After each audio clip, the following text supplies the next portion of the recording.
হুজুর, আমি আপনার এক বোন, মাহফিলে এসেছি।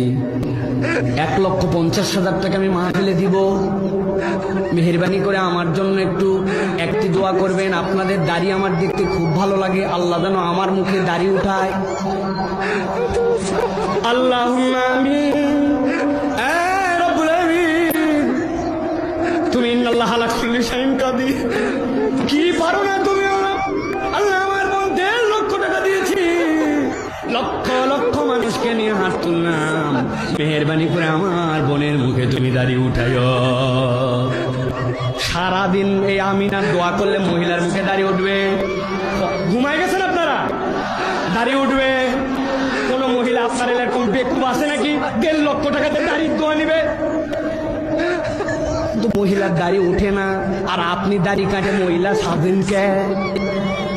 কি সমস্যা আপনার? কিভাবে বোঝাবো আপনাকে?